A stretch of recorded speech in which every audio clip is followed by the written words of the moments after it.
Welcome back to our channel, and thank you for being here. Before we dive deep into one of the most dangerous and critical operations of the Pacific War, hit that subscribe button right now, because what you're about to see is the true story of the men who risked everything to unlock a strangled harbor and save thousands of lives. These are stories of courage underwater and at sea that deserve to be remembered. Subscribe now and let's go. It's early February 1945, and Manila Bay is a graveyard. The American Liberation Forces have fought their way back to the Philippines, pushing the Japanese defenders into smaller and smaller pockets of the islands, but they face a problem that no amount of firepower can solve quickly. The harbor itself is dead. Weeks of Japanese demolition, American bombardment, and deliberate mining have transformed Manila Bay into a maze of danger. Sunken ships block the channels. Broken masts and debris lie scattered across the seafloor. Most critically, the entire bay is sown with mines, thousands of them, moored in invisible nets beneath the surface, waiting for the hull of any ship that dares approach. The American forces need Manila as a forward supply base. Luzon, the largest island in the Philippines, is still being fought over. Thousands of troops need ammunition, food, medicine, and reinforcements.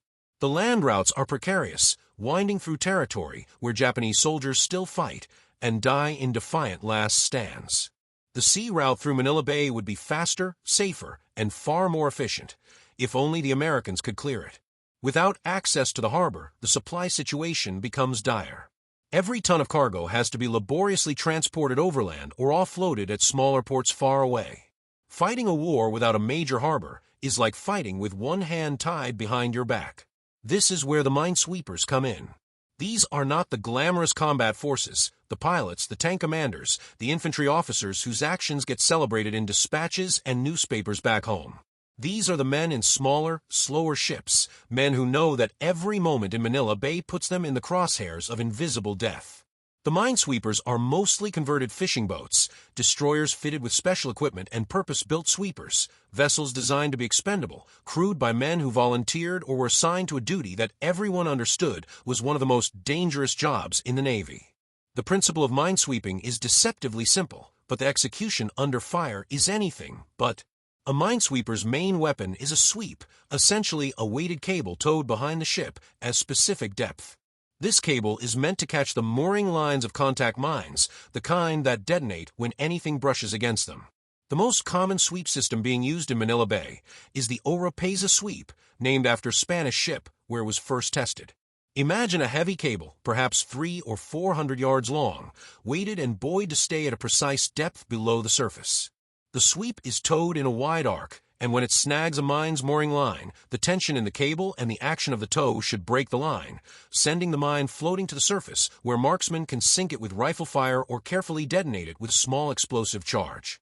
But in Manila Bay in early 1945, nothing is simple. The waters are choked with debris from sunken ships, broken metal, tangled cables, shattered wood. A minesweeper's sweep can foul on this debris just as easily as on a mine's mooring line. When a sweep gets caught, the minesweeper has to stop, reverse engines, or cut the cable and begin again. Every moment of hesitation, every moment of being dead in the water is an opportunity for shore batteries or remaining Japanese defensive positions to take a shot. The current in Manila Bay runs strong and unpredictable, particularly near the entrance and around the various shoals and narrow channels. The monsoon season is setting in, bringing rougher seas and reduced visibility. For a minesweeper captain, the challenge is not just finding the mines, it is staying alive long enough to find them. The first sweeps begin in early February, and the work is tedious, nerve-wracking, and filled with false alarms.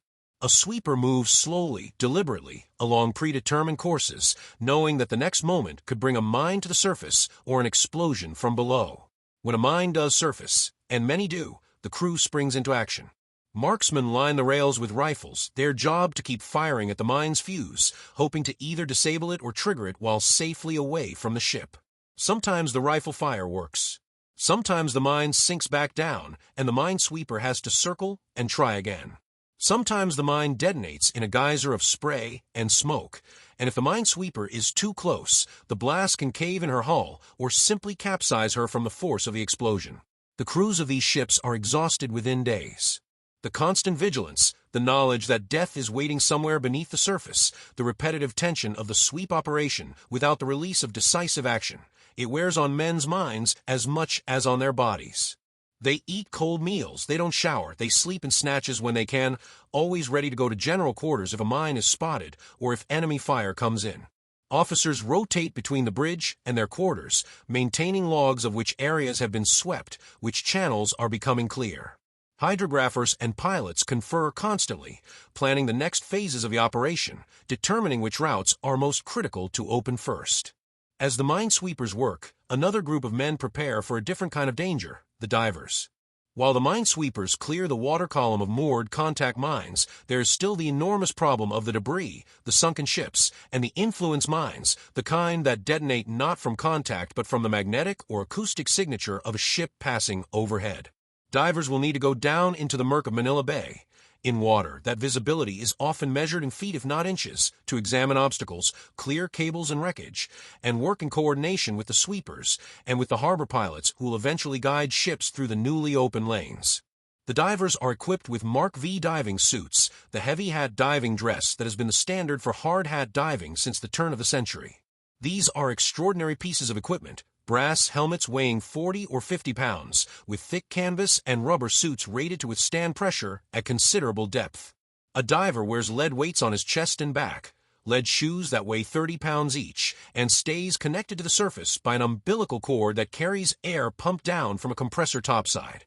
This same umbilical also carries a communication line, allowing the diver to speak with his tender on the surface, to describe what he sees, to ask for assistance, to report danger. The tending line is a separate rope, also connected to the diver, used by the tender to signal and to control the diver's movements if necessary. To an outsider, a Mark V diver in full rig looks like a deep-sea monster, utterly alien, disconnected from normal human capability. A typical diving operation begins before dawn. The diving vessel, usually a larger ship or even a converted APD, a fast transport, takes position over a particular wreck or obstacle. The diver's suit is laid out, checked, rechecked. Hoses are inspected for leaks. The compressor is primed and tested. The tender, who is the diver's lifeline and partner, reviews hand signals and communication procedures with the diver. In Manila Bay, diving is a two-man operation at minimum, the diver and the tender, but often there are 4 or 5 men involved in supporting a single diver: the air station operator, the winch operator, the safety officer, and the commanding officer directing the operation from topside. The diver, in his full gear weighing 200 pounds or more, is helped to the edge of the ship. He carries a cutting torch, explosives in sealed containers, or tether lines and rigging equipment, depending on the day's task. Often he carries shears or a cutting tool for severing cables. The diver signals that he is ready, and the tender gives the word. The diver steps backward into the water, and the weight of the suit immediately pulls him down. There is a moment of orientation, a moment where the diver feels the pressure building around him, where the light from the surface dims and then disappears entirely. Within seconds, depending on depth, the diver is in absolute darkness. The work below is conducted almost entirely by touch and by the communication line to the surface. Feel your way forward, the tender calls down, and the diver shuffles across the seafloor, his weighted shoes scraping against mud and debris. When the diver finds the obstacle, a cable, a steel beam, the wreckage of a sunken vessel, he works to understand its configuration, its position, what other objects are tangled with it. The visibility underwater in Manila Bay can be nearly zero. A diver might be working within inches of a sharp edge of metal or a piece of rope that could snag his suit or his umbilical and trap him. Every movement is cautious, deliberate, and conducted in what amounts to complete sensory deprivation except for the texture of what is in the diver's hands and the pressure on his suit. When a cable or rope needs to be cut, the diver uses shears or a cutting torch. Using a cutting torch underwater is a dangerous exercise in counterintuition. The torch burns because of the oxygen in the pressurized vessel. The flame itself exists in a bubble of oxygen supplied by the torch itself, and the process generates tremendous heat in a confined space. The diver, working by feel, has to position the torch, maintain pressure, and avoid burning through his own suit or the umbilical or the tending line. Sometimes the torch works cleanly. Sometimes it takes multiple attempts. Sometimes the diver has to switch to shears and spend an hour cutting through a quarter-inch cable strand by strand. When an object needs to be moved or cleared, the diver attaches rigging, ropes and chains that will be hauled up or moved by winches on the surface. This requires the diver to understand the physics of the operation, to predict how the object will move when force is applied, to position the rigging so that it does not slip or cause the object to shift suddenly. Every decision the diver makes below is made with incomplete information, with a margin of error that could mean death. One of the most persistent dangers for divers in Manila Bay in 1945 is the presence of booby traps and delayed-action explosives left by the Japanese. As the Japanese forces retreated from Manila, they did not simply leave mines in the water. They rigged the harbor itself with explosives. Sunken ships have charges placed inside them, set to detonate if moved. Cables are booby-trapped. Wreckage is rigged to explode if disturbed in certain ways. The divers are briefed on these dangers before they go down, but in the darkness and confusion of the underwater environment, with limited visibility and high stress, recognizing a booby trap is difficult. The solution often is to approach every task as if every piece of wreckage could explode, to move slowly, to test things before fully committing force to them, to be ready to signal an emergency ascent if something seems wrong. The deepest diving operations in Manila Bay are conducted in water around 100 feet deep, where the pressure is approximately 3 times atmospheric pressure at sea level. A diver at this depth experiences nitrogen narcosis, an intoxicating effect caused by nitrogen dissolving into the nervous system under pressure. The diver becomes sluggish, his thinking becomes fuzzy, he becomes prone to making poor decisions. The remedy is discipline, training, and frequent surface intervals. Divers working in Manila Bay in 1945 are familiar with these effects and trained to work through them, but the phenomenon is an additional tax on their bodies and minds beyond the obvious physical strain of the work itself. The first week of February 1945 sees the minesweepers and divers working almost continuously, with minimal breaks. The sweep operations begin to define the channels, areas where repeated sweeps have found mines and cleared them, areas that appear to be clear enough for pilot boats and small craft. The divers work on the major obstacles: the sunken bulk of a large cargo ship that blocks the northern approach, the twisted steel of a damaged pier, the debris field of an airdrop bomb that scythed through a cluster of smaller vessels. Each obstacle represents hours or days of diving work. Each dive represents multiple ascents and descents. Each descent carries the possibility of catastrophe. A particular incident occurs on the 4th day of operations, early in the morning, when the sun has just begun to light the eastern sky. A minesweeper designated as USSPC 1128, a converted submarine chaser, is conducting a sweep in the central channel when the sweep catches on something, possibly a wreck, possibly a mine. The captain orders engines to full reverse, attempting to pull free. Instead, the tension in the sweep increases. The crew crowds the rails, scanning the water for any sign of movement, any indication of what the sweep has snagged. The minutes stretch out. The captain orders the cable cut to prevent the ship from being dragged or capsized. The sweep line is severed, and it falls away, but not before several tons of tension have been transmitted through the ship's hull. Later that day, divers are sent down to investigate what the sweep caught. They find, tangled in the debris field, the mooring line of a German U-boat mine, a type of mine the Japanese had acquired before the Pacific War and had scattered throughout Manila Bay. The mine is old, corroded, but still potentially dangerous. The diver who makes this discovery surfaces and reports it to his commanding officer. The mine will eventually be neutralized, carefully detonated in a controlled explosion away from the shipping channel, but the incident underscores how much of what is happening in Manila Bay is a process of discovery and improvisation. The sweepers do not know exactly what they are sweeping through. The divers do not know exactly what they will find. Operations proceed with caution and constant adaptation. By the second week of February, the pattern becomes clearer. The main entrance to Manila Bay, the area near Corregidor and Caballo, the small fortress island that had held out so dramatically in 1942, is being cleared by intensive minesweeping. The Japanese forces on these islands have been largely bypassed. American forces are not trying to capture them yet, but the waters around them must be cleared. The channels leading deeper into the bay, toward Manila itself, are being opened slowly, with divers working on the major wreck obstacles. The weather worsens as the monsoon season asserts itself. The seas in Manila Bay become rougher, the currents more unpredictable. A minesweeper that was conducting routine operations becomes caught in a tide rip and nearly capsizes before the crew can regain control. A diving operation is abandoned when visibility drops to essentially zero and the current becomes too strong for divers to maintain position on the seafloor. The work is not glamorous or particularly exciting in the way that combat is exciting. There are no dramatic moments of combat, no visible enemy, no shots fired in return. But the tension is constant and peculiar, the knowledge that death could come at any moment from an underwater explosion or from the sudden catastrophic failure of equipment. The crews cope with this in different ways. Some men become philosophical about it, reasoning that if your number comes up, it comes up.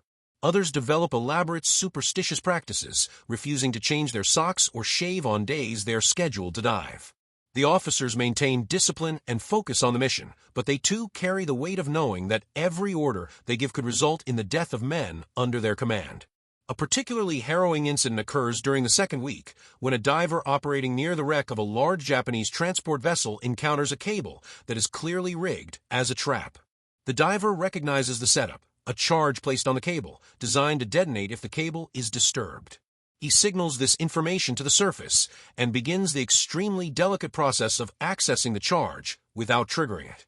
Working by feel in near total darkness, he carefully traces the electrical connections leading to the charge, looking for a way to disconnect the detonator without creating a spark or shock that might trigger the explosion. The work takes 45 minutes. The diver's air consumption increases because of his stress and exertion. His tender on the surface is monitoring his breathing rate and is beginning to become concerned. Finally, the diver succeeds in disconnecting the detonator. He signals completion and begins his ascent. When he surfaces and removes his helmet, his hands are shaking so badly that he can barely speak. He reports the successful removal of the booby trap, takes water with electrolytes and food, rests briefly, and then prepares to go back down for another dive. The cumulative effect of this work begins to show on the men.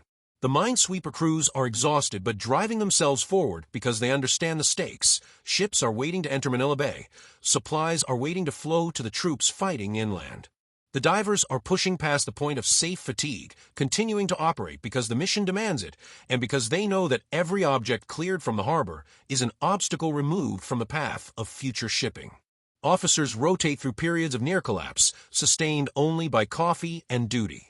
The commanding officer overseeing the operation, a rear admiral with decades of service, moves from ship to ship, checking on progress, monitoring the condition of equipment, making decisions about resource allocation. As February progresses, the patterns of success become more clear. The main channel leading from the entrance of Manila Bay toward the inner harbor is becoming progressively safer. Individual ships have begun to move through, small craft at first, minesweepers themselves scouting the channels, then slightly larger vessels as confidence grows. A pilot boat makes the transit through the newly cleared channel, and for the first time in weeks, an American vessel successfully navigates through Manila Bay without incident. The news of this success spreads quickly through the fleet. It means that the operation is working, that the danger is being managed, that the opening of Manila as a supply port is no longer a theoretical possibility, but something that is actually beginning to happen. One of the critical phases of the operation involves the placement of buoys and markers that will guide future convoys through the safe lanes. The hydrographers and pilots who have been working in coordination with the minesweepers and divers now conduct detailed surveys of the cleared channels. They measure depth, check for any remaining obstacles, and establish reference points. Buoys are placed at regular intervals. Some buoys are anchored in relatively deep water and mark the edges of the channel, while others are positioned near specific hazards that have been cleared but need to be marked to prevent future collisions. The process of placing these buoys is not without danger. Every time a small boat maneuvers into position to drop a buoy, there is the possibility that an undetected mine or obstacle might be encountered. The configuration of the channel system becomes increasingly sophisticated as more area is cleared. The original concept of a single channel into Manila gives way to multiple channels designed to handle different types of vessels. Larger ships will use the main deep water channel. Smaller craft and high-speed vessels will use secondary channels that have been cleared of obstacles but might have slightly greater risk of mines. By mid-February, the first small convoys begin to attempt the transit. Each convoy includes a minesweeper or two leading the way, communication vessels maintaining contact with the harbor pilot boats, and the cargo ships moving in careful formation. The transit is slow, perhaps 3 or 4 miles per hour, but with each successful passage, confidence grows. The psychological impact on the crews conducting this operation is significant. The minesweeper sailors know that they are operating in one of the most dangerous environments possible, a harbor that is actively being cleared of mines, where mistakes can be fatal, where the enemy has deliberately made the task as hazardous as possible. Yet many of these men volunteer for additional tours, requesting to continue the work beyond their initial assignment. Some of them explain that they want to complete the job, to be part of seeing Manila Bay fully reopened. Others seem to be driven by a deeper compulsion, a need to test themselves against the danger. Still others are simply doing their duty, following orders, executing the mission to the best of their ability without sentiment. The divers particularly experience a unique form of stress. They are working in an environment where communication with the outside world is limited to voice and hand signals through a tending line. They are working with equipment that, while sophisticated for the time, is also mechanical and subject to failure. They are working on tasks that require precision and care while under physical stress and psychological pressure. Yet the divers are also developing a kind of camaraderie with each other and with their tenders that is forged through shared danger and mutual dependence. A diver's life literally depends on the competence and attention of his tender, and this creates a bond that transcends normal military hierarchy.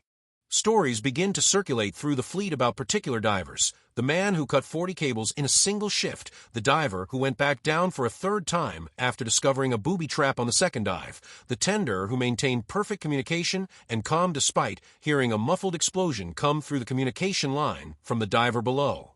By the third week of February, the scope of the operation has expanded significantly.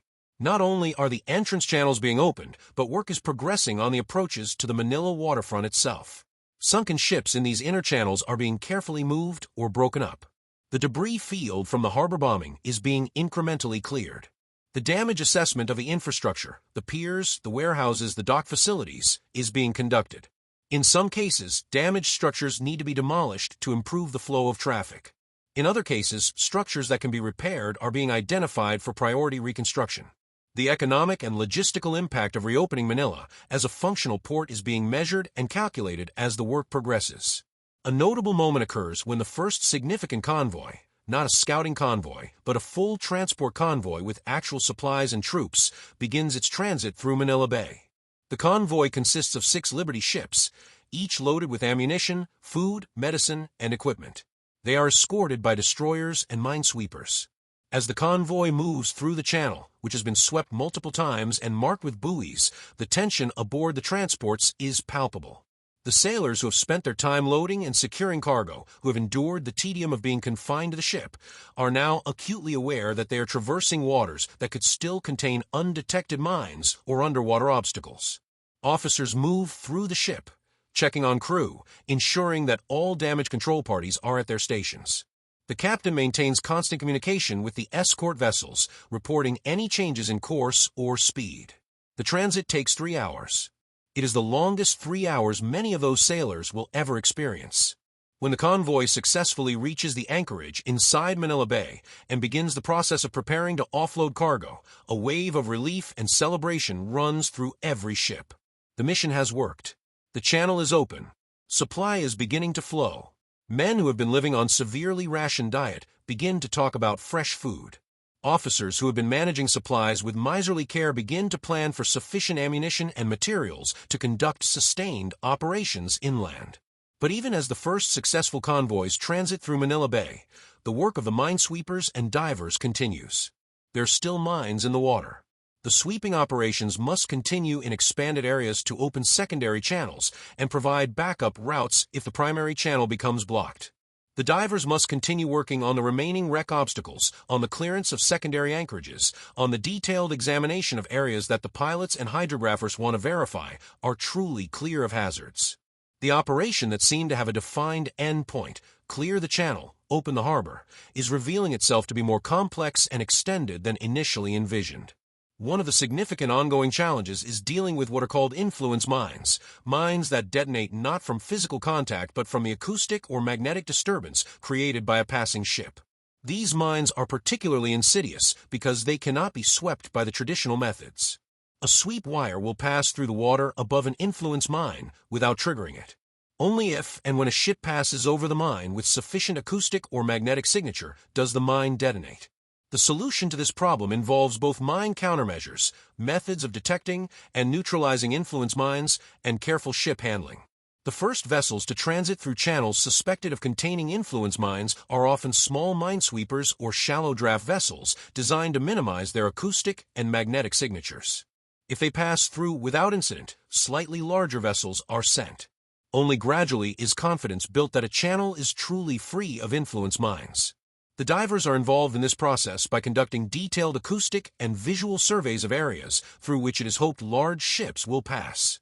They descend to the seafloor and move carefully through predetermined search patterns, looking for the characteristic shapes of mines or the telltale signs of recently buried mines, disturbed soil, displaced debris, or unusual configurations that might indicate the presence of a mine. When they find a mine, they report it, and the standard procedure is to clear the area or to mark it and route traffic around it. Occasionally, when a mine is in a position that is critical to the channel, directly in the path that ships must follow, the decision is made to neutralize the mine in place, which requires an explosive specialist to descend and carefully place a charge that will destroy the mine while minimizing the risk to the diver and the supporting vessels. Weather continues to be a significant factor. The monsoon season is building, and the seas in and around Manila Bay become progressively rougher. A minesweeper is designed to handle rough seas, but a diving operation becomes significantly more dangerous when the surface is choppy. The motion of the supporting ship affects the diver's ability to maintain position, the accuracy of communication through the tending line, and the stability of equipment. Several diving operations are cut short or abandoned when the sea state exceeds limits deemed safe. This creates a cascading effect. Work that could have been completed falls behind schedule, delays accumulate, and the overall timeline for fully opening the harbor extends. There is a particular incident near the end of the month when a minesweeper encounters a mine in a location that has been swept multiple times previously.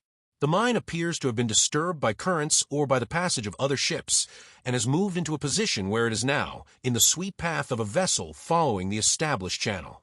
The encounter occurs when a small escort destroyer, following what had been marked as a safe lane, comes within 40 yards of the mine. The mine, a contact mine with a trigger mechanism that has been corroded but remains functional, detonates. The explosion occurs directly under the destroyer's bow, lifting the forward portion of the ship several feet out of the water. The shock wave travels through the hull, breaking internal bulkheads, fracturing pipes, disrupting systems throughout the vessel. The destroyer does not sink immediately. The damage is forward of the main compartments, and the crew manages to regain control, but the ship is severely damaged and must be towed to shallow water and beached to prevent sinking. The incident triggers a reassessment of the sweeping operations. The command staff concludes that additional sweeps of supposedly cleared areas are necessary, that the current system of buoys and markers is insufficient to prevent future incidents. The decision is made to conduct what is termed a final sweep of all major channels before they are formally declared open for general shipping. This extends a timeline, creates additional work for the exhausted minesweeper crews, but ultimately provides a greater degree of certainty that the open channels are actually safe. The final sweeps take place in early March. The minesweepers work methodically through each channel, each lane, each established route. The additional sweeps do indeed discover mines that had been missed in earlier operations or that had shifted position due to currents or other causes. Each discovery reaffirms the decision to conduct the additional sweeping. Simultaneously, the diver teams continue work on the remaining wreck obstacles, working through increasingly rough weather to complete the clearance of secondary channels and anchorages. By the middle of March, the work is substantially complete.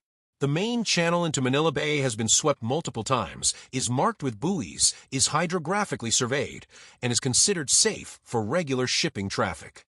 Secondary channels have been established. Anchorages have been prepared. The harbor infrastructure is being assessed and repaired. The first scheduled convoys are being assembled for transit into Manila Bay on a regular basis. The minesweepers and divers, who have been operating at near maximum intensity for 6 weeks, finally begin to see the end of the operation approaching. The final phase of the operation involves training pilots and ship captains on the new routes, establishing communication procedures, and creating redundancies to ensure that if one channel becomes blocked or compromised, traffic can be rerouted through alternate lanes. A detailed training exercise is conducted in which several empty transports are sailed through the channels under conditions of reduced visibility and with limited communication to simulate wartime conditions.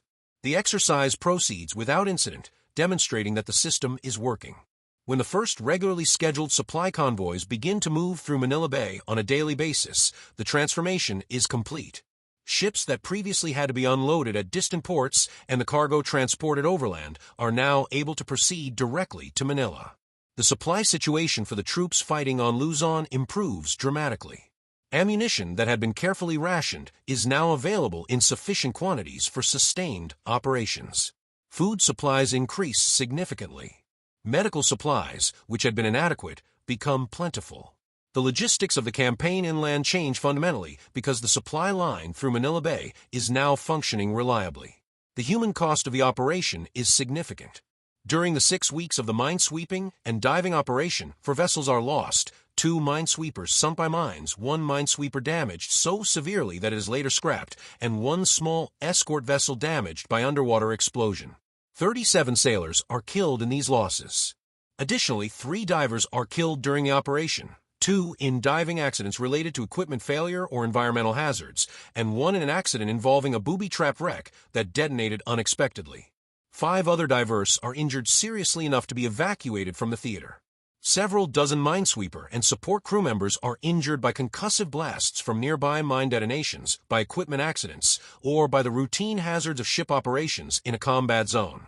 The operation concludes formally in the 3rd week of March 1945, though the work of harbor clearance continues for months afterward. As cleared channels are established and maintained, additional secondary work is undertaken. The removal of smaller obstacles, the detailed survey of areas not yet cleared, the preparation of additional anchorages. But the critical objective has been achieved. Manila Bay, once a deadly maze of mines and wrecks, is now a functioning port. The logistics of the campaign to retake the Philippines have been fundamentally transformed. Looking back on this operation, military historians will recognize it as a textbook example of how difficult naval operations can be accomplished through technical skill, careful planning, and the willingness of personnel to accept tremendous personal risk in pursuit of a strategic objective. The minesweepers and divers who conducted this operation were not celebrated in the manner that combat pilots or tank crews were celebrated. Their names are largely forgotten. But their work was as critical to the ultimate victory in the Pacific as any air battle or surface engagement. Without them, Manila would have remained inaccessible. Without Manila, the logistics of the campaign would have been critically compromised. The war might have lasted longer with greater loss of life. The techniques developed during this operation, the specific methods of minesweeping, the coordination between surface ships and divers, the approaches to harbor clearance, would become a template for similar operations as the Allies moved toward Japan. Later in 1945, when American forces moved into Japanese harbors near the home islands, they would employ many of the same methods that had been refined in Manila Bay. The lessons learned by the minesweepers and divers at Manila became part of the operational doctrine of the Navy, techniques that would be refined and improved as technology advanced in the post-war period. The men who participated in this operation, those who survived, carried the experience with them for the rest of their lives. Some became career naval officers, eventually rising to senior ranks and incorporating the lessons of Manila Bay into the development of naval doctrine and training. Others returned to civilian life and rarely spoke of their experiences, finding the memories too intense, too bound up with loss and fear and accomplishment mixed together. The divers, in particular, often carried psychological marks from the work. Some developed a profound aversion to being underwater, while others found themselves drawn back to diving as a profession, seeking to recapture or understand the experience they had been through. The minesweepers and divers of Manila Bay represent one of the most specific and technically demanding operations of World War II.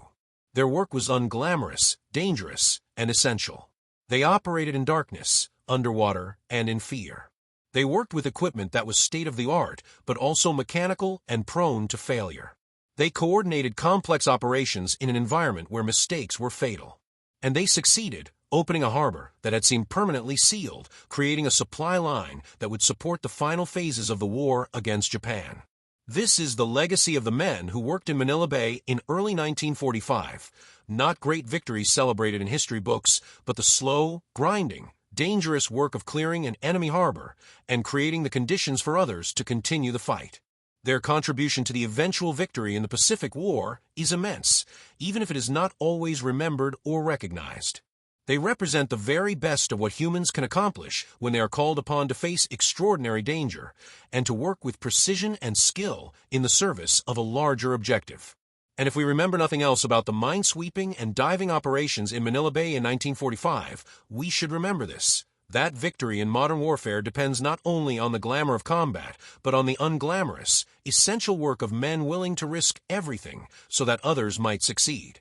If this story of courage and technical excellence in the face of danger resonated with you, if you want to see more of these untold stories from World War II, the operations that changed the course of the war but have been largely forgotten, then subscribe to our channel right now. Hit that subscribe button, turn on notifications, and join us as we continue to uncover the hidden histories of the Second World War.